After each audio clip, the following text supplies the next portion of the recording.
Bisrah li sadri wa yassir li amri wa halul 'uqdatam min lisani yafqahu qawli. Amma ba'du. Sahabat yang dirahmati Allah, ada hal yang memang terkadang kita harus saling bantu doa ya.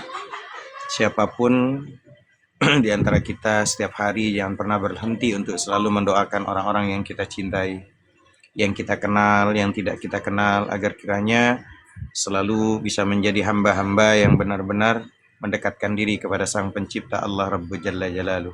Teman-teman yang dirahmati Allah, untuk hari ini saya coba menggunakan izin dengan menggunakan akun saya pribadi karena untuk memanaskan hari ini dan mungkin sama besok juga karena emang udah terlalu lama. Sahabat yang dirahmati Allah, banyak pertanyaan dari teman-teman ya, dan ini juga hal yang bagus. Ustadz Hanafi, saya mau bertanya cara mengingat Allah saat sholat. Jadi dia bertanyanya bagaimana cara sholat itu yang baik dan benar dan mengingat Allah. Teman-teman yang dirahmati Allah, di saat kita itu berdiri atau dia membaca atau saat ruku atau saat sujud, tapi jujur ada beberapa detik kita itu benar-benar ingat Allah. Jadi kita harus benar-benar bertanya sama diri kita masing-masing, di saat kita dari mulai kita berdiri takbir sampai kita salam, di mana letak saat kita tuh ingat Allah? Berapa menit atau berapa detik kita itu ingat Allah? Di saat kita takbir kah? Berdiri kah? Lagi baca kah? Lagi ruku kah? Lagi i'tidal kah? Atau lagi sujud kah? Di mana? Padahal Allah Subhanahu wa taala berfirman dalam surat At-Taha itu dikatakan aqimis shalah li dzikri. Dirikan salatlah untuk mengingat aku. Bentar saya arahkan balik tuh. Kok gambarnya jadi kayak gini nih? Kenapa jadi gambarnya kayak gini nih? Enggak lain dah.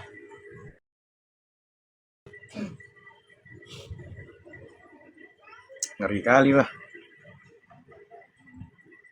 Oke, teman-teman yang dirahmati Allah, bentar kita pakai.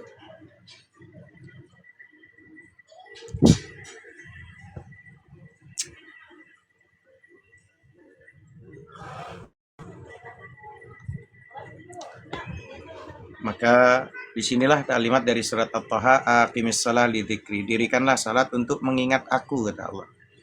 Jadi salat itu bukan sekedar gerakan, tetapi dia zikir hidup. Ya, zikir hidup.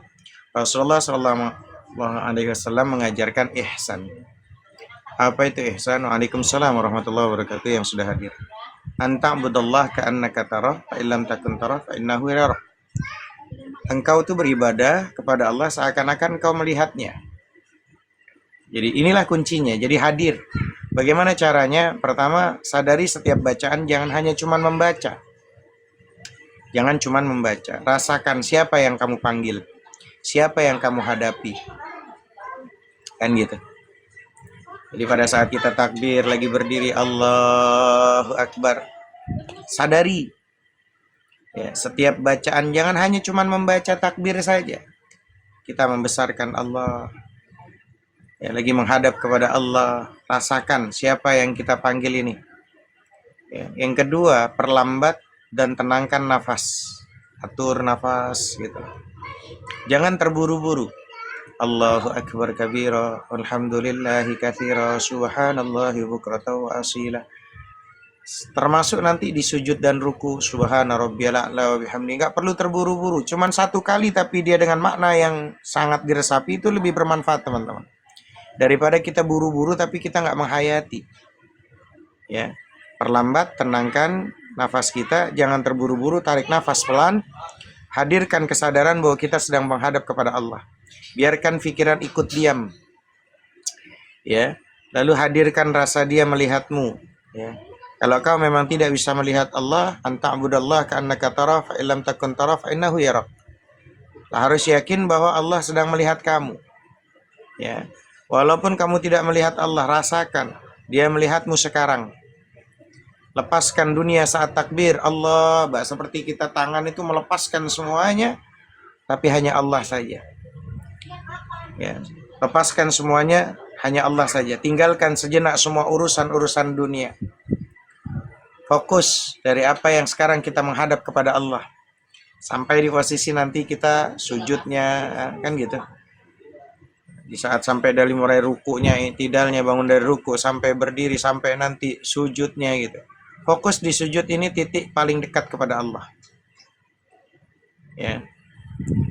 Jadi fokus di sujud ini titik paling dekat dengan Allah. Makanya Rasulullah SAW bersabda, seseorang hamba itu paling dekat itu dengan Robnya saat sujud.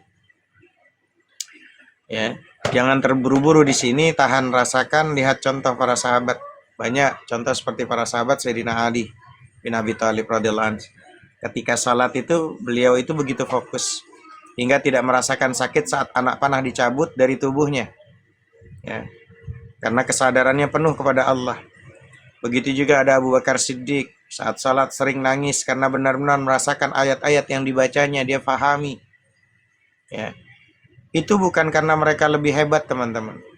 Bukan karena posisi Sayyidina Ali, Abu Bakar lebih hebat, bukan, tapi karena mereka tuh hadir. Merasakan ada Allah Rabbu Jalla Jalaluhu saat salat yang hidup, bukan yang lama salatnya, bukan, tapi yang sadar. Kalau setelah salat kita masih gelisah, mungkin tubuh kita yang salat, bukan hati kita yang sedang salat. Ya, itu cara pertama ilmu yang bisa saya sampaikan ke teman-teman. Kita semuanya proses dalam tahap itu, belajar itu, teman-teman. Oke, ini pertanyaan yang dari teman-teman, dan insya Allah nanti kita lanjut kepada pertanyaan-pertanyaan berikutnya. Juga di sini ada pertanyaan dari saudara, ini masalah ekonomi.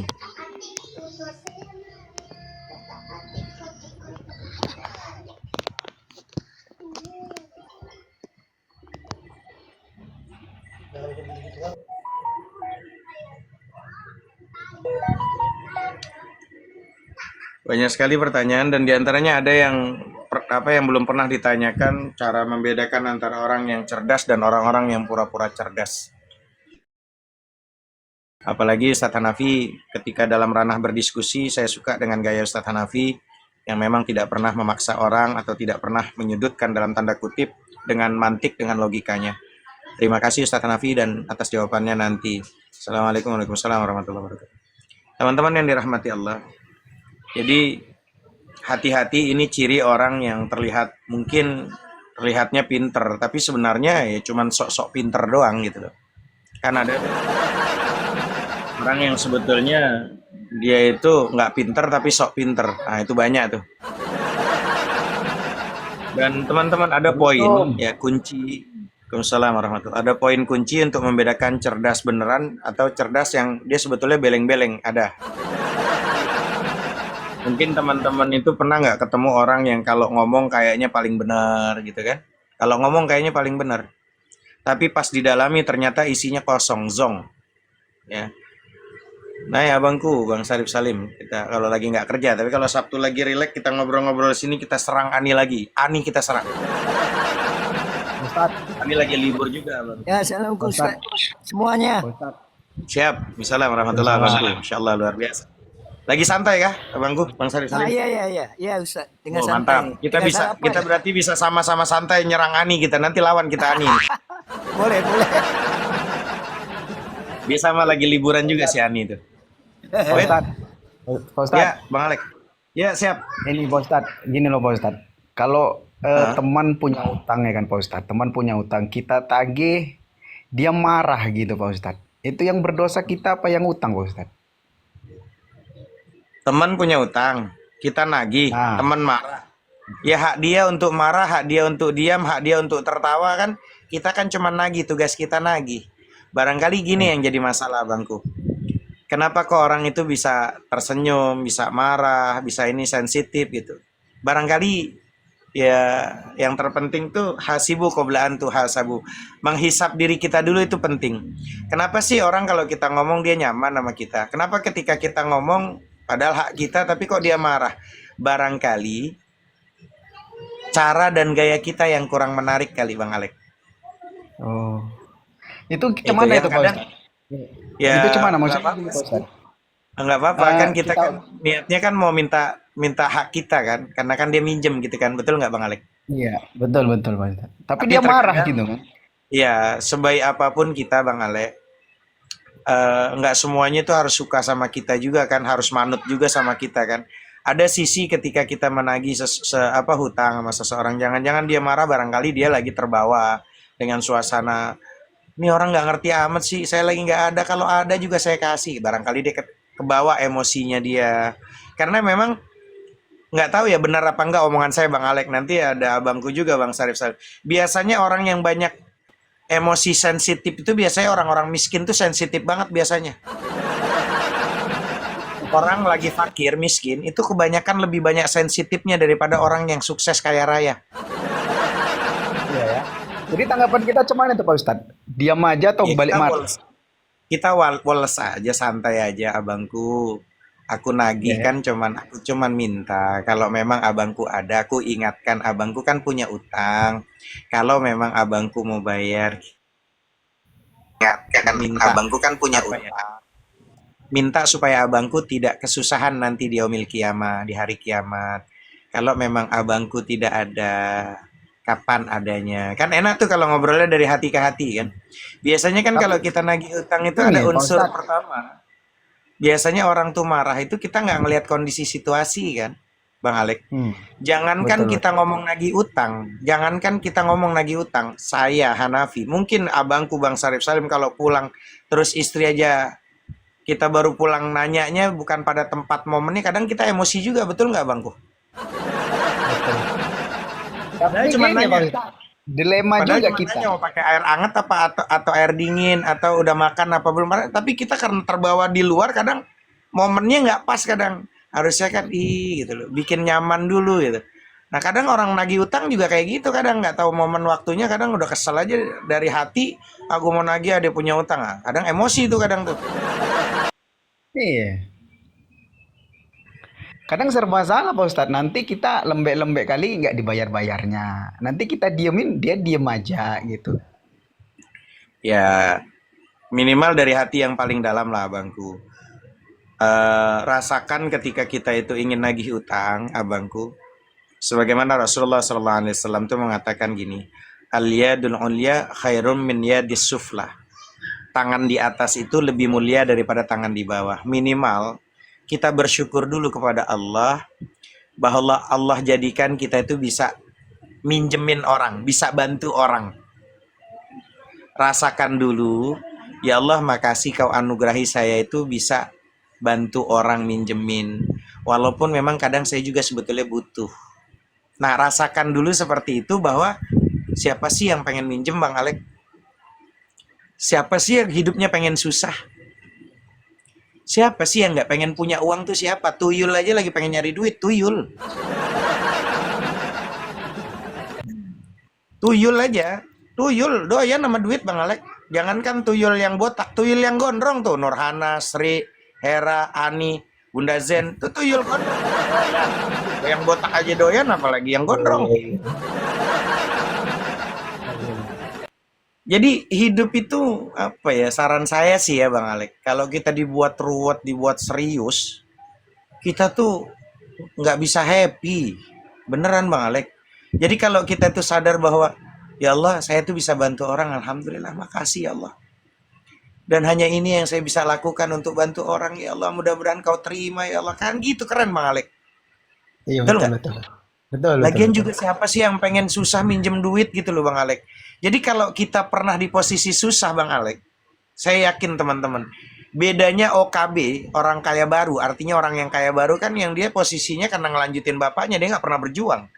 Sama orang yang pernah usaha di titik paling rendah, pernah jadi tukang sapu, pernah jadi tukang ini, pernah dagang yang di titik rendah, tiba-tiba dia berhasil, itu kayaknya jarang sombong biasanya. Kenapa? Karena dia merintis dari nol, dia tahu susahnya seperti apa. ya kan? Maka jangan sampai kita jadi OKB, orang kaya baru bisa ngutangin orang udah kayak jumawa banget. Gitu Bang Alek. Jadi saran saya jangan sampai yang harusnya kita bisa happy, kita bisa tenang, bisa nyaman, rusak gara-gara kehidupan orang lain yang susah yang kita tagih. Betul nggak Bang Alek? Betul, betul Pak Ustadz, betul. Iya dibuat happy Bang, kalau nanti ada, kapan adanya saya cuman lagi. Kalau Abang memang belum ada nggak apa-apa, jangan marah ya Bang, saya minta maaf. Enak kan kalau ngomongnya kayak gitu kan? Mudah-mudahan Abang tuh dikasih rezeki supaya bisa nyaur utang. Enak kalau kayak gitu jawabnya. Jangan-jangan tiba-tiba ketemu, kapan lu nyaur utang? Hah? Abangku Bang Sarip Salim, kapan nyaur utang? Bini nambah, utang nggak dibayar. Oh, itu sedih. Pasti ngelawan tuh Bang Sarip Salim. Apa kau bilang? Oh, ketepak. Jadi ribut jadinya. Utang nggak bayar, bini nambah. Jadi kadang dari omongan, tempat, momen, waktu, diksi, premis bahasa juga penting dalam bicara itu. Supaya orang nggak sakit hati Bang Alek. Paham ya Bang Alek ya? Jadi bukan tentang masalah salah atau tidak salah. Hidup itu udahlah berhenti untuk melihat salah dan tidak salah. Yang paling penting kita bermanfaat gak buat orang banyak. Itu yang paling enak. Kita ini bermanfaat gak untuk orang banyak. Gitu loh. Iya, terkadang kan gini Pak Ustadz, terkadang waktu susah ya kan nyariin kita ya kan. Tapi terkadang waktu kaya dia hilang orangnya gitu loh. Jangankan kayak gitu Bang Alek. Bang Alek kan kita nih kenal juga lama Bang Alek ya. Ada saya yang dari pertama 7 tahun yang lalu. Santri itu kalau lagi pengen dapat ilmu, apalagi ilmu untuk menggait itu, buaya bertina berkepala kucing. Giliran udah nikah hilang, giliran cerai baru ketemu lagi. Ustaz, aku cerai Ustaz, ternyata dia jahat. Baru ngomong lah. Jadi nggak cuman masalah kaya Bang Alek. Dulu sih kita bisa kumpul, ada buka komal di mana-mana ketemu gitu kan. Giliran pas udah nikah hilang jejaknya, boro-boro bau parfumnya, bekas sandal udah hilang. Gitu loh. Padahal kita nggak minta apa-apa, kalau dia ada rezeki ya alhamdulillah bisa diserahkan ke Allah lagi. Kalau memang tidak ada, kita tanda minta, cuman kita pengen ngeliat sahabat-sahabat yang dulu ketemu sehat, bisa sakinah mawaddah warahmah. Tapi giliran cerai baru datang-datang ke kita, Ustaz, aku mencerita gara-gara dia. Ada kan yang kayak gitu Bang Alek, betul nggak? Ya, ada. Gitu loh. Udah doain aja. Kalaupun ada teman-teman yang memang kok hilang ya, nggak ada ya, mudah-mudahan sehat selalu. Mudah-mudahan diberikan keberkahan, keluarganya, anak-anaknya dijadikan anak-anak yang hafiz dan hafizah, faqih Quran, mampu menjalankan isi Al-Quran, ya kan? Semoga sehat-sehat selalu. Andaikan pun ya Allah, kalau memang dia sakit, sembuhkan ya Allah. Kalaupun toh dia ingin bertemu dan dipertemukan lagi denganku, ya Allah, bertemunya nanti di surganya Allah Rabbu Jalla Jalaluh. Karena kalau nanti ketemunya di TikTok ya Allah pasti capek ya Allah. Kalau ketemunya di TikTok lagi capek, pasti curhat. Udah gitu curhatnya kayak temannya Bang Sarip Salim, cerita dulu, muter lama kali kita mau jawab. Itu Ani gitu. Oke, kita lanjutkan dulu ya Bang Alek tentang mengenai masalah pertanyaan yang di DM ini, bahwa kunci untuk membedakan cerdas beneran sama cerdas yang beleng-beleng. Jadi kita ini kan pernah ya teman-teman, pernah ketemu orang yang kalau ngomong banyak gitu loh, kayaknya paling benar aja gitu loh. Tapi pas kita dalami, kita cerna, ternyata dia kok kosong apa, nyaring bunyinya tapi kosong gitu loh. Tongnya kosong. Nah, hati-hati terjebak dalam bahasa kita tuh, orang-orang yang ngomongnya tuh pinter tapi isinya nggak ada. Orang yang benar-benar pintar biasanya lebih banyak mendengar dan nggak malu bilang saya nggak tahu. Kan gitu. Tentu ini berbeda ya. Poin kunci yang akan saya sampaikan gini teman-teman. Untuk membedakan antara mereka yang benar-benar berwawasan luas dengan mereka yang hanya sekedar membangun citra pintar saja. Pertama teman-teman, reaksinya saat mengaku tidak tahu ya, Reaksi saat mengaku nggak tahu, ini bedanya gini. Kalau orang yang pinter itu tanpa ragu akan berkata, saya kurang paham. Saya kurang paham bagian itu dan saya nggak ahlinya, nanti saya coba pelajari lagi. Itu kalau orang yang benar-benar cerdas, gitu, pinter. Ya, dan mereka tuh menghargai kebenaran di atas gengsi tadi. Nggak perlu gengsi biasanya. Ada kan orang yang kalau dia nggak tahu tapi gengsi aja tuh. Nah, bedanya kalau orang yang sok tahu nih, dia akan berusaha memutar kata-kata atau memberikan jawaban yang ngambang jawabannya, agar tidak terlihat on. Ada nggak yang kayak gitu tuh? Dia berusaha nih, dia nggak tahu tapi dia ditanya nih, dia nggak tahu nih. Kalau orang yang sok tahu tuh biasanya gitu, berusaha memutar kata-kata atau memberikan jawaban yang mengambang agar nggak terlihat on. Meskipun sebenarnya mereka emang nggak punya dasarnya sama sekali, nggak tahu sama sekali. Jadi gampang ditebak. Apaan sih lu, ditanyanya apa, lu muter kemana kan gitu. Ini tahu nih orang kayak gini. Ya kalau ketemu orang model gitu, umpama ada tukang rujak, udah palanya kasih rujak aja. Yang kedua, cara menjelaskan sesuatu. Untuk membedakan antara orang yang punya wawasan luas, cerdas, sama orang yang sok tahu, ya. Kalau yang pinter ini, dia mampu menjelaskan hal rumit dengan bahasa yang sederhana, sehingga orang awam pun mengerti. Nggak perlu ruwet-ruwet penjelasannya, ya. Dia dengan cara bahasa yang pokoknya menjelaskan hal rumit itu dengan bahasa yang sederhana. Sehingga orang awam pun mengerti. Orang awam aja mengerti, apalagi orang yang nggak awam. Gitu. Beda sama orang yang sok tahu. Kalau orang yang sok tahu tuh sering menggunakan istilah teknis atau bahasa-bahasa langit. Nah, ada kan tuh bahasa-bahasa langit yang sulit dimengerti hanya untuk membuat diri mereka terlihat canggih gitu loh. Pakai bahasanya bahasa tinggi-tinggi ya. Bahasa retorika, bahasa tinggi gitu loh. Padahal dia nggak ada istilah. Ada kan yang kayak gitu kan?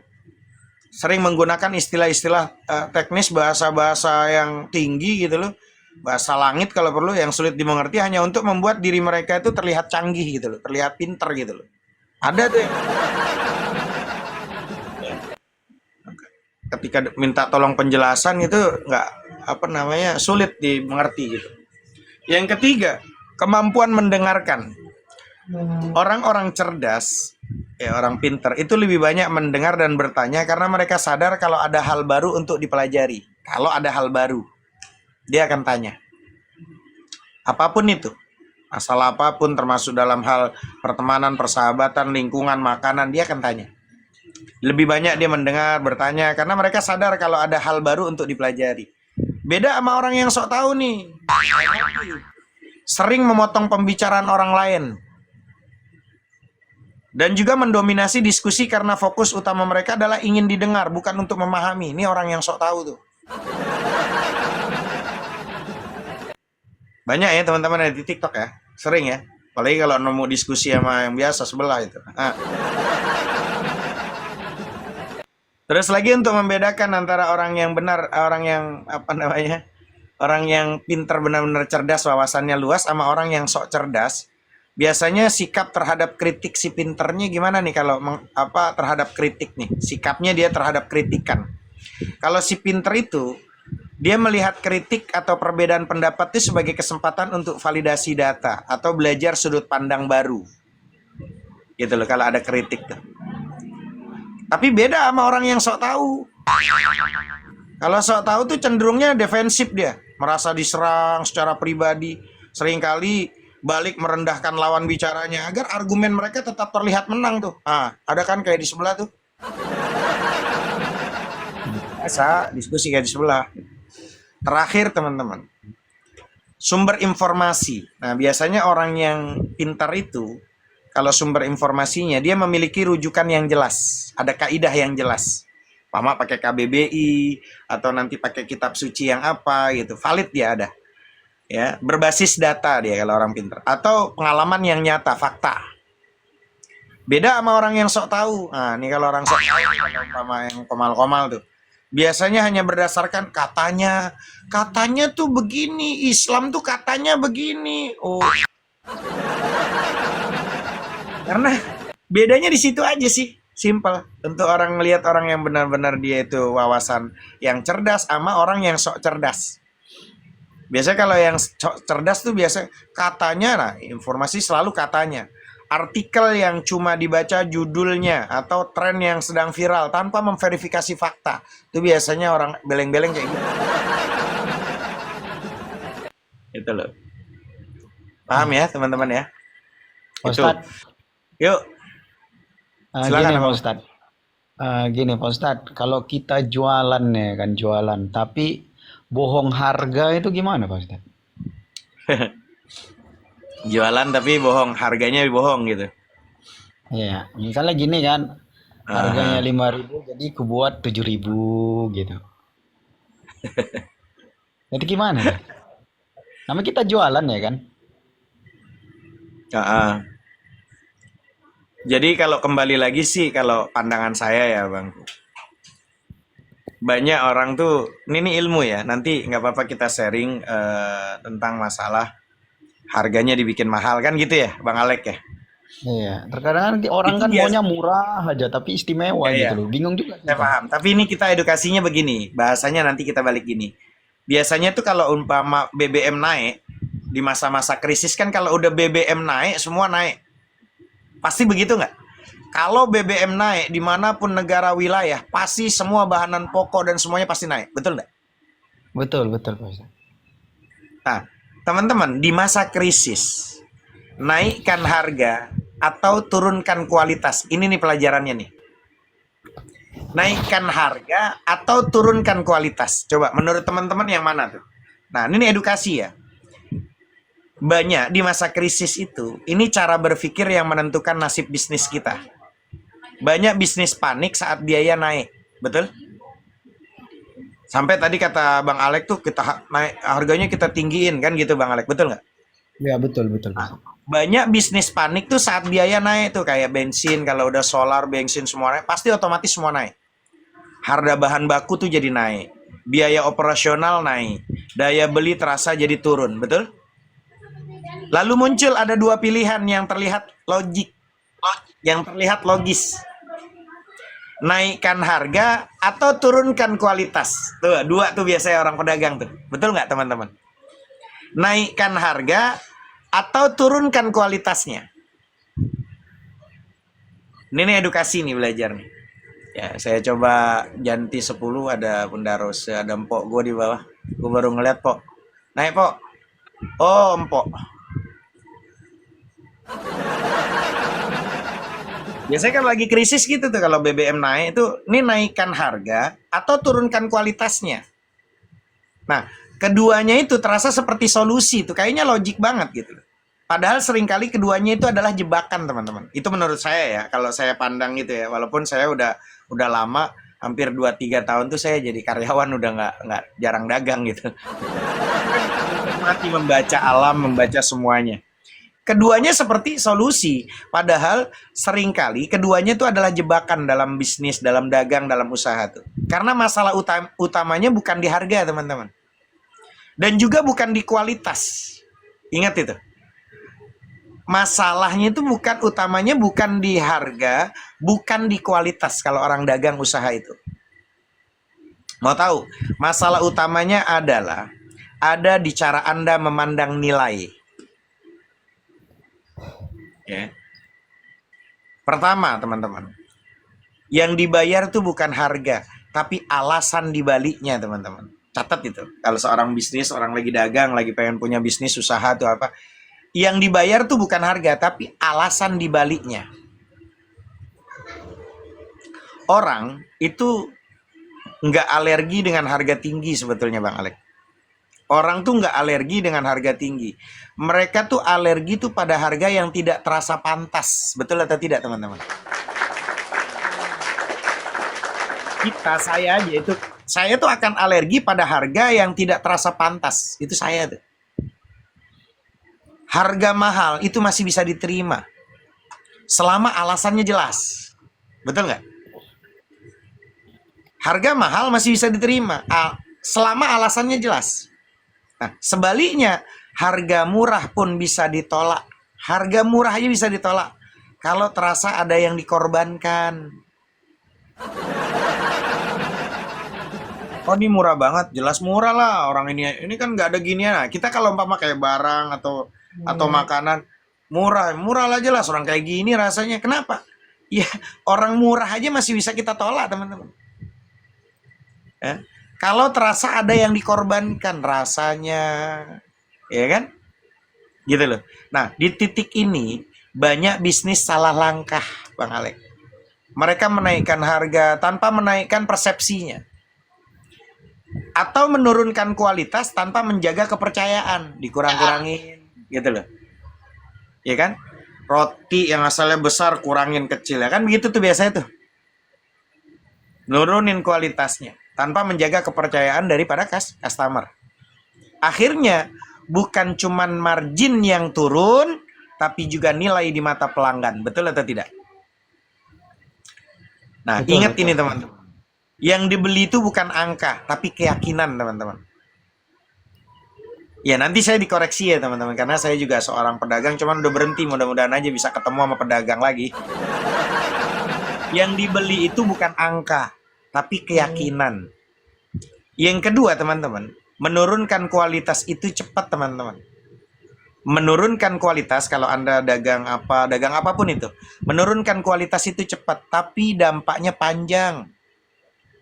Mengurangi bahan, mengurangi porsi, mengurangi standar, betul nggak teman-teman? Terlihat kecil, tapi dirasakannya nanti besar loh.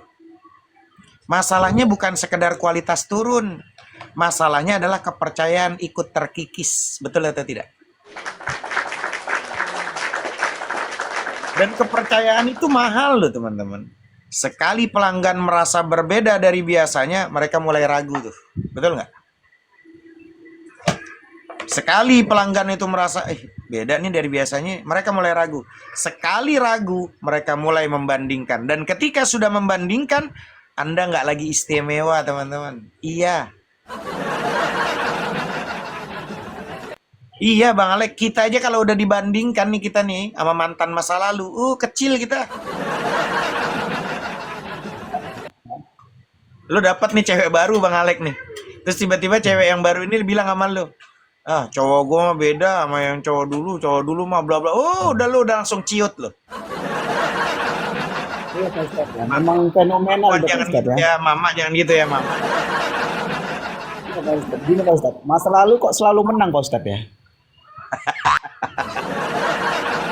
Selalu Bang Pak Alek. Ustadz. Masa lalu kok Jangan selalu disindir menang. dulu, jangan disindir dulu. Dia lagi jalan-jalan nanti perangnya dia sama abangku Bang Ato nih, Sarik Salim tak. Jadi teman-teman, ketika sudah membandingkan, Anda nggak lagi istimewa. Harga bisa dinaikkan kembali, tapi kepercayaan yang turun jauh lebih sulit dipulihkan, teman-teman. Jauh, betul nggak sih? Harga bisa dinaikkan kembali, tapi kepercayaan yang turun jauh lebih sulit untuk dipulihkan, teman-teman. Yang ketiga, naikkan harga tanpa strategi itu sama aja mengusir pelanggan diam-diam. Itu Bang Alek. Naikkan harga tanpa strategi itu mengusir pelanggan diam-diam. Percayalah itu. Saya dagang lama dulu di pondok. Itu namanya saya dari pondok. Ini pedagang. Jadi naik harga itu bukan masalah. Yang jadi masalah adalah naik harga tanpa arah. Tanpa komunikasi, tanpa peningkatan pengalaman, tanpa alasan yang bisa dirasakan. Akhirnya apa? Pelanggan sih nggak protes Bang Alek. Nggak protes. Mereka hanya berhenti datang tanpa drama, tanpa nggak pakai komplain lagi, udah nggak dikomplain lagi, udah nggak ngapain mau dikomplain. Assalamualaikum warahmatullahi wabarakatuh. Assalamualaikum. Pelan-pelan dia hilang tuh. Assalamualaikum warahmatullahi. Karena dalam pikiran mereka tuh ini udah nggak sepadan lagi nih. Ini udah nggak sepadan lagi nih. Jadi dia nggak pakai drama-drama lagi, udah nggak pakai komplain lagi, udah pelan-pelan hilang aja, udah nggak datang lagi ke warung kita, nggak jadi pelanggan kita lagi kan gitu. Itu yang saya rasakan tuh dari pengalaman kehidupan. Terkadang gini Pak Ustadz, yang bikin bingungnya ya kan, aku kan pedagang juga kan, pedagang makanan lah ya kan. Terkadang kan semua naik ini Pak Ustadz, naik semua kan tepung segala macam naik. Tapi kita nggak bisa naikkan harga. Harga jualnya tetap segitu aja gitu. Harga Nah, barang semua naik, ini tapi yang lagi dicari jual tuh Bang tetap Alek. segitu aja. Ini ilmunya yang lagi dicari, ini yang lagi saya omongin, ini ilmunya begitu. Naikkan harga atau turunkan kualitas, kan itu tuh masalahnya tuh. Nah, ini yang lagi kita cek, yang lagi kita buka nih pelan-pelan nih bersama nih. Jadi yang keempat teman-teman, ada jalan ketiga, jangan sentuh harga atau kualitas, naikkan nilai. Ini yang lagi dibongkar nih Bang Alek di sini. Jalan yang ketiga ini, jangan sentuh harganya, biarkan aja nggak usah ditaikkan. Atau juga kualitasnya jangan dikurangin, jangan. Tapi naikkan nilainya. Inilah yang sering luput dari seorang pedagang pembisnis, teman-teman. Di tengah tekanan biaya, banyak bisnis sibuk memilih antara dua opsi yang buruk. Padahal ada opsi yang ketiga, naikkan nilai tanpa merusak pondasi dia yang sudah berjuang lama. Bukan dengan menambah fitur besar-besaran, tapi dengan memperbaiki hal-hal yang dirasakan. Pengalaman yang lebih nyaman, pelayanan yang lebih tulus. Nah ini, nilai itu apa ya, Ustaz? Nah nih, pengalaman yang lebih nyaman, orang datang ke warung bikin tempat yang lebih nyaman, layanan yang lebih tulus, komunikasi yang lebih jelas, kecepatan yang lebih baik, detail kecil yang membuat orang merasa dihargai. Betul nggak? Karena pada akhirnya, orang tuh tidak menghitung harga dengan kalkulator. Yes, service. Betul itu. Ya, kalau bahasa apa namanya orang Singapura dengan bahasanya, kalau saya tuh di Indonesia kan banyak orang awam, jadi saya bikin bahasanya tuh lebih mudah ya. Dalam tanda kutip, pengalaman yang lebih nyaman, warung kita bikin pelayanan yang lebih tulus, komunikasi yang lebih jelas, kecepatan yang lebih baik, detail yang membuat orang itu merasa dihargai. Karena pada akhirnya orang tuh nggak menghitung harga dengan kalkulator, mereka menilai dengan perasaan. Gitu loh. Dan ketika nilai terasa naik, nilai ini terasa naik, harga akan terasa masuk akal, teman-teman. Wajar gitu loh. Teman-teman, saya baru ngerasain yang namanya di kemarin nyukur. Saya biasa nyukur Bang Alek 30.000 nih nyukur, diurut, dipijet. Terus saya coba di barbershop itu 75.000. Ternyata saya juga ngasih tip lagi 20.000. Berarti ya sisa kembalian lah, berarti hampir 100.000 lah sama posisi nyukur jalan 30.000, saya barbershop 100.000. Cuman bedanya apa? Dia suruh milih ada 100.000, ada 75.000, ada 90.000, ada 110. Apa yang terjadi? Saya coba, bener nggak sih ini? Karena saya belajar begitu tuh. Saya cari tahu, saya masuk, cukur, udah dicukur, posisi itu rapi, bersih. Terus kita direbahin terus dikeramasin. Oh, ternyata enak kali. Iya, gitu. Diurut, dikeramasin 75.000. Enggak, saya nggak sayang. Udah nggak apa-apa, ambil. Ah, keren kalau kayak gitu tuh. Tapi gini Pak Ustadz, kalau kita jual makanan Pak Ustadz, kalau kita jual makanan ya kan, apa ya? Kita buat sedikit tapi enak kali ya kan Pak Ustadz, atau kita buat banyak tapi kurang enak gitu. Gimana tuh Pak Ustadz? Kita porsinya kita buat sedikit. Kalau Tapi seumpama enak barangnya tuh enak. Gini loh Bang Alek. Kalau umpama kita taikkan harga, barangnya enak, tapi kalau pelayanan nggak enak sama aja. Opsinya itu kan ada 1, 2, dan 1, 2 ini kan mau naikkan harga atau turunkan kualitas. Nah, yang saya bicarakan nih opsi yang ketiga nih, Bang Alek. Tetap sama, karena nggak ada orang dagang itu rugi, nggak ada sementara ini. Orang tuh mau dagang pasti pengen untung. Minimal, ya, minimal pasti harga yang posisi nggak ditaikkan minimal tuh udah ada untungnya lah, tapi nggak besar. Betul nggak sih teman-teman? Nggak besar kan, nggak sesuai, yang nggak 60% ya, paling ya minimal kita tetap dapatlah 20%, dan kita capek aja kan gitu, betul nggak sih? Tapi kita pelan-pelan pada yang opsi yang ketiga nih, yang tadi saya jelaskan. Apa itu? Jangan sentuh harga atau kualitas, tapi naikkan nilainya. Servisnya, ini yang sering luput nih. Di tengah tekanan biaya, semua orang udah naik. Kita sama-sama dagang, sama yang di sebelah sana. Ada yang di tempat sana, sama dagangannya kayak kita. Naikin harga. Atau dia nggak ditaikin harga. kualitasnya dikurang-kurangin gitu kan. Betul nggak? Ah, ini kan bersaing nih. Tapi kita malah nggak naik, barang juga kualitas nggak diturunin, yang kita naikkan nilai tanpa merusak fondasi kita. Bukan dengan menambah fitur besar-besaran, enggak. Tapi dengan memperbaiki hal-hal yang dirasakan. Pengalaman yang lebih nyaman, pelayanan yang lebih tulus, komunikasi yang lebih jelas, kecepatan yang lebih baik, detail kecil yang membuat orang merasa dihargai. Karena apa? Pada akhirnya, orang itu tidak menghitung harga dengan kalkulator. Mereka menilainya dengan perasaan. Dan ketika nilai terasa naik, harga akan terasa masuk akal. Wajar di situ tuh. Tapi emang di situ tuh kalau di warung itu enak kok. Kita nongkrong pakai wifi, bersih tempatnya, sekarang udah tertata. Nah, bisnis yang bertahan itu bukan yang paling murah, Bang Alek. Tapi yang paling pantas. Bukan yang paling murah, tapi yang paling pantas. Di masa-masa krisis, pasar itu tidak hilang. Pasar hanya menjadi lebih selektif. Betul nggak sih? Kita tuh lebih selektif. Mereka tetap membeli, tapi hanya pada yang terasa layak. Coba lihat teman-teman. Di TikTok itu kan, kita tuh kalau mau beli sesuatu itu kan pasti ngelihat bintang-bintangnya dulu nggak sih? Kalau teman-teman yang sudah jago, kalau ini biasanya mama tuh jago online itu. Keranjang kuning, mana keranjang kuning? Keranjang kuning, mana ratu keranjang kuning? Lu mau belanja kan, lu lihat dulu ini bintangnya yang banyak nggak nih, yang begini nih. Gua pasti nih, ini nih. Betul nggak sih? Ini benar nih, terpercaya. Tapi kalau ya nggak ada bintangnya, terus banyak ada keluhan-keluhan, gua nggak beli gua. Ya, betul Ya. Ustaz. Iya kan? Nah, mereka tuh tetap membeli, tapi hanya pada yang terasa layak, yang jelas, yang konsisten, yang bisa dipercaya. Bisnis yang terlalu murah akan dipertanyakan. Coba deh ngelihat, murah banget nih, jangan-jangan. Nah, ada jangan-jangannya, betul nggak, Mama? Mama tuh biasanya, di sini murah banget nih. Kenapa nih murah nih?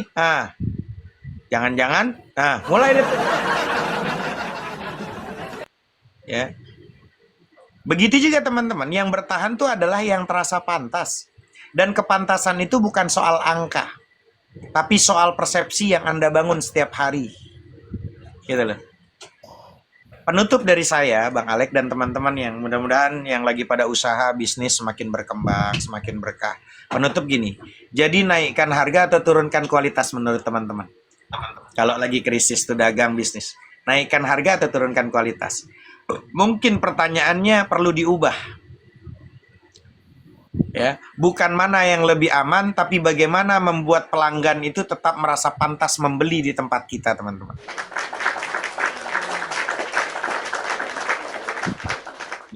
Akibat Nurhana ngaji belum lulus kayak gini, udah jawab dulu. Naikkan harga atau turunkan kualitas? Dia bilang naikin harga. Enggak, lu nggak perlu ditaikin. Ntar juga lu kalau udah dapet jodoh ditaikin, Nurhana. Ya, pertanyaannya tuh perlu diubah pertanyaannya. Mana yang lebih aman? Tapi dengan kalimat bagaimana membuat pelanggan itu tetap merasa pantas membeli di warung Anda. Itu pertanyaannya dulu. Karena bisnis itu, teman-teman, bisnis itu tidak hancur karena biaya naik. Enggak. Bisnis hancur itu ketika nilai yang dirasakan turun. Jadi kalau teman-teman itu sedang di fase ini, ya, lagi berjibaku, lagi banyak persaingan, jangan terburu-buru memilih jalan cepat. Naikkan atau turunkan, jangan. Ya, jangan korbankan kualitas, jangan asal menaikkan harga. Perbaiki cara Anda menciptakan nilai itu, teman-teman. Karena di tengah krisis, yang bertahan bukan yang paling kuat, tapi yang paling mampu menjaga kepercayaan kepada pelanggannya.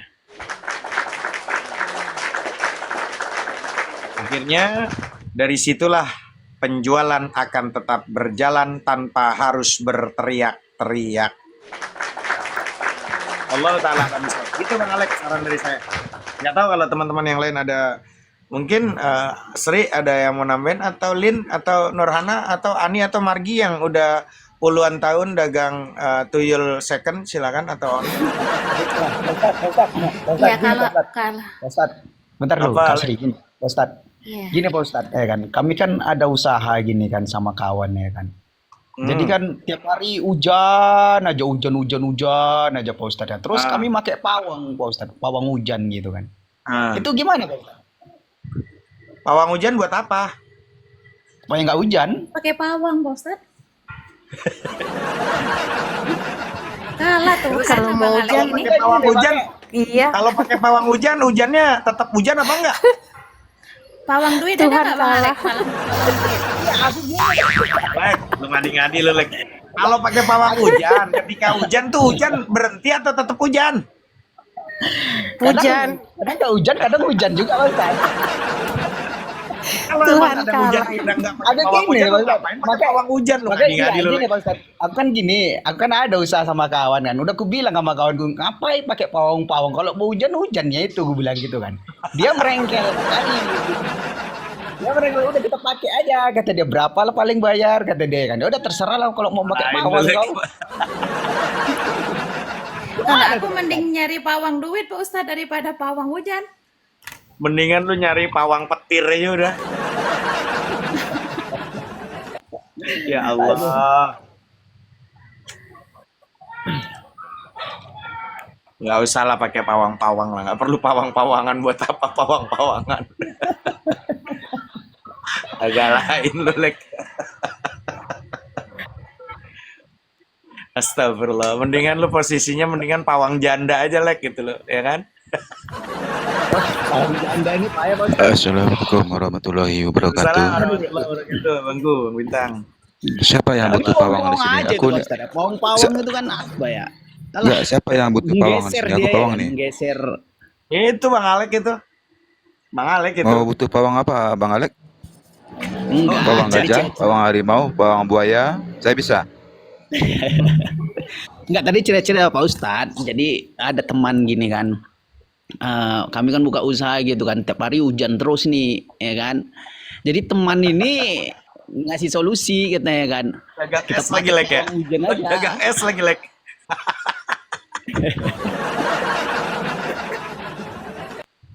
Tapi ya terserah dia gitu kan ya. Kalau mau dia pakai pawang hujan ya udah gitu. Karena aku gini Pak Ustadz, kurang percaya juga gitu loh.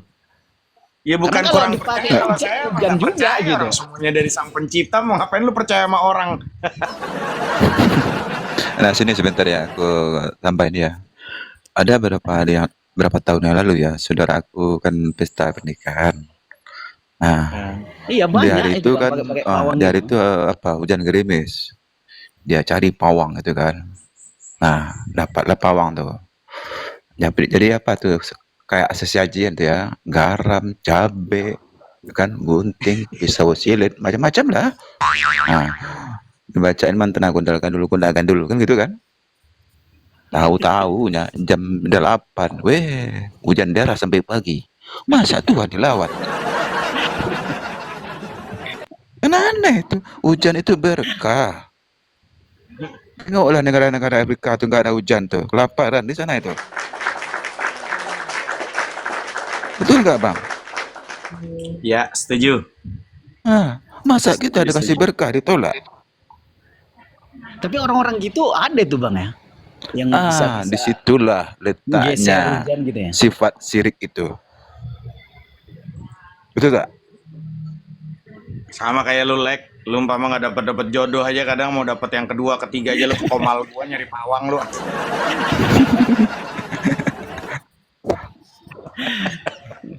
Iya, Bang, lucu. Aku ketemu itu, Bang, ya. Garam, cabe, gunting, apa lagi itu ya? Ada tebar tuh di keliling rumah itu. Ah, gondalkan dulu, gitu mantranya gitu kan. Jam 8 hujan deras sampai pagi. Lah, Tuhan kok dilawan. Dulu bener nggak teman-teman yang di bawah nih, koreksi kalau saya keliru ya. Dulu Ya. tuh saya ingetnya kalau di pondok itu dulu ingetnya gini, kalau ada yang ber itu bulan itu biasanya musim hujan, betul nggak, Lek, dulu? September, Oktober, pokoknya yang Betul, ber betul, itu betul. hujan dulu tuh, betul nggak? Nah, September, Oktober, November, Desember gitu.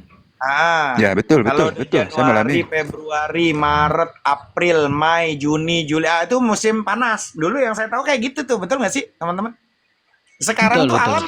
alam itu udah nggak seperti dulu lagi. Kenapa? Orangnya juga udah banyak yang nggak jelas juga jatuhnya. Ya, betul. Nah, biasanya Apalagi gini, Pak Ustadz, sekarang kalau kan kami bulan pedagang, Pak kemarau Ustadz, kan. ya, Di kalau tempat kami saya sekarang pedagang, bulan hujan. kalau Ah. kami pedagang, Pak Ustadz, ya, kami perhatikan gini, Pak Ustadz, setiap malam Jumat hujan, malam Minggu pasti jatuh itu hujan. Kalau Gitu, setiap biasanya. malam Jumat hujan. Nah, malam Minggu pasti hujan, gitu. Itu Salah tuh Bang kami Alek. perhatikan Salah itu. Bang Alek. Kalau di sini setiap malam Jumat hujan, ya, besok paginya banyak yang mandi tuh, Bang. Mandi wajib ya.